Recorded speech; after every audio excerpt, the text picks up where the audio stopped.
I've been reading about non-proportional reinsurance, but I'm still unclear on how it works.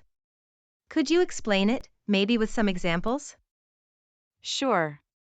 Non-proportional reinsurance is where the reinsurer only covers losses that exceed a set threshold, called the retention limit. The reinsurer doesn't share all losses, but steps in when the losses surpass that retention. Can you give me an example to clarify? Let's say an insurer writes commercial property insurance for a building valued at $50 million. The insurer sets a retention limit of $10 million.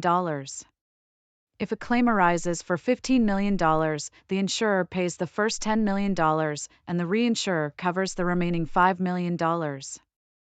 So, the insurer covers up to the agreed limit, and the reinsurer handles the excess? Exactly. The insurer manages smaller, more frequent losses, while the reinsurer steps in for larger, unpredictable ones. This is especially useful in catastrophic risks where losses can be huge. What about other sectors, like marine insurance? In marine hull insurance, if an insurer sets a $5 million retention, they pay the first $5 million of a claim.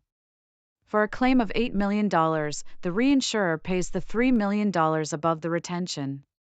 The reinsurer receives a premium for taking on the risk, even if no claim exceeds the retention. So, the reinsurer is paid to cover large claims, but only steps in when needed? Exactly. It's the same in aviation insurance. For example, if an airline insures its fleet for $200 million with a $50 million retention, the insurer covers losses up to $50 million. If a $70 million claim arises, the reinsurer pays $20 million.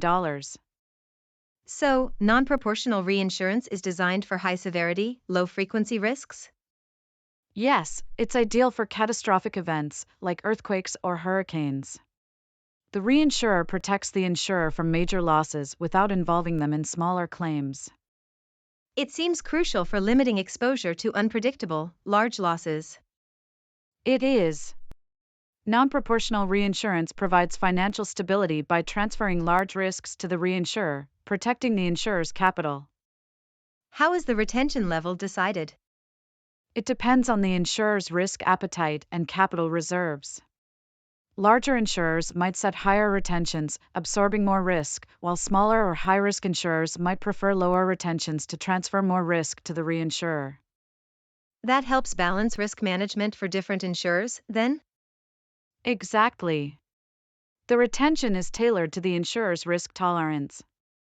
In high-risk sectors like marine or aviation, the retention might be lower to avoid financial shocks from large claims. Thanks for the explanation, Susan. This really helped me understand how non-proportional reinsurance works. You're welcome. It's a critical part of risk management, especially in high-risk sectors. Understanding it will be key as you advance in underwriting.